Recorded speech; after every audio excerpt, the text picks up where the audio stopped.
Rousseau, The Corruption of Modern Society. Jean-Jacques Rousseau, the enigmatic 18th-century philosopher, dared to challenge the prevailing optimism of the Enlightenment with a profoundly unsettling observation. Modern society, despite its glittering advancements, had fundamentally corrupted the natural goodness of humanity. His work is not a mere critique, it's a heartfelt lament and a fiercely intellectual inquiry into how we, in our pursuit of progress and comfort, have inadvertently engineered our own misery and moral decay. This isn't just about bad governance or poor policy, it's about a deep-seated, insidious spiritual and social sickness that permeates the very air we breathe. The myth of the noble savage and the natural state. To understand Rousseau's thesis, we must first grasp his concept of the state of nature and the natural man. Forget the cliched image of the noble savage. Rousseau's original man was not necessarily wise or heroic, but simply complete and independent.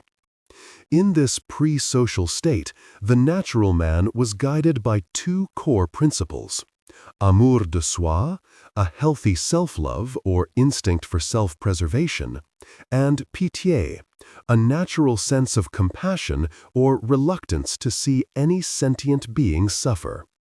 Crucially, he lacked reasoned vanity and comparison. His needs were simple, physical, and immediately satisfiable. He was truly free because his will and his power were largely equal, and he had no need for others to validate his existence. He lived in a blissful, self-sufficient present. The fatal introduction of amour-propre.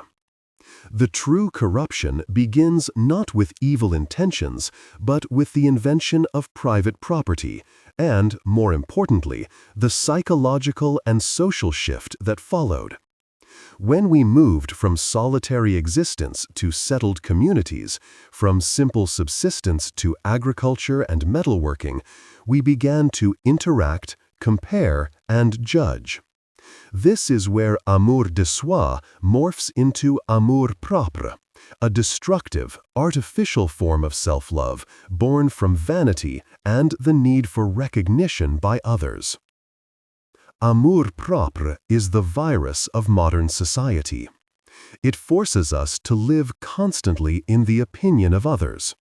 Our self-worth is no longer determined by our inner satisfaction or our simple existence, but by our perceived status relative to our neighbors.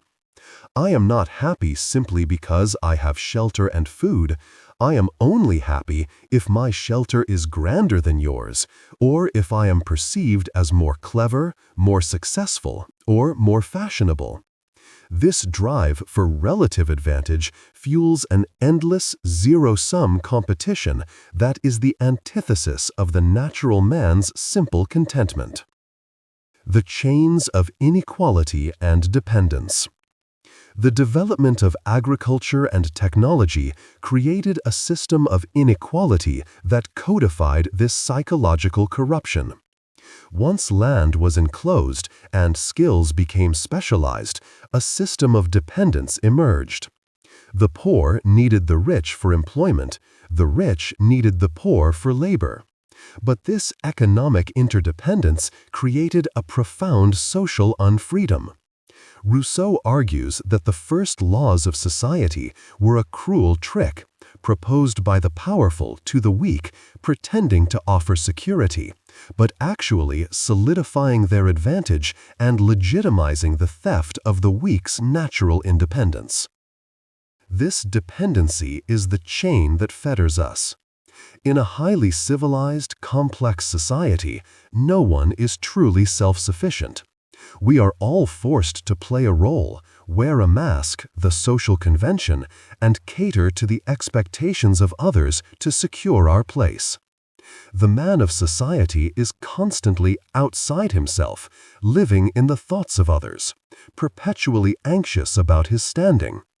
This social masquerade destroys authenticity and replaces true virtue with mere politeness and manufactured social graces, a gilded cage of hypocrisy.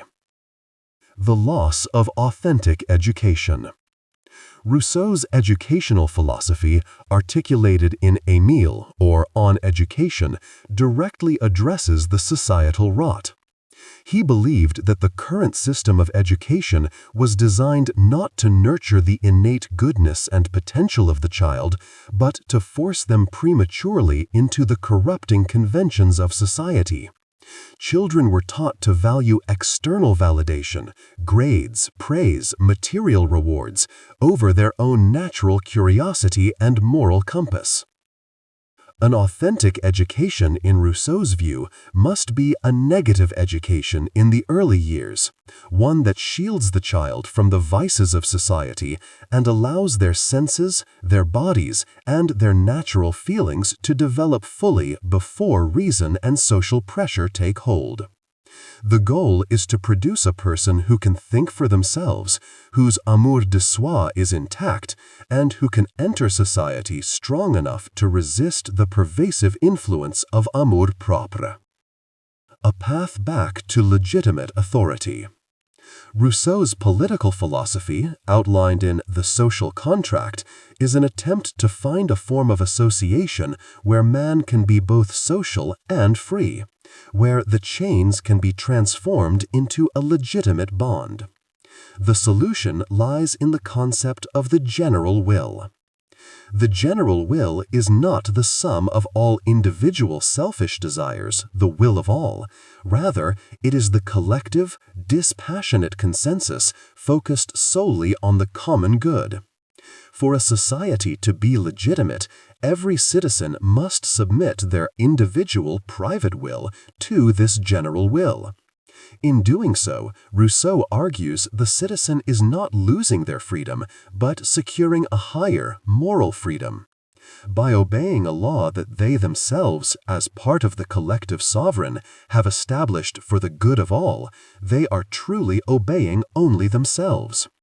The great paradox is that only by being forced to be free, that is, forced to follow the common good, can man escape the slavery of his own selfish passions and the tyranny of amour propre. Rousseau's vision remains a challenging mirror held up to our own age. We are more connected, yet more isolated, richer, yet more stressed, constantly performing for a virtual audience, yet perpetually feeling unseen.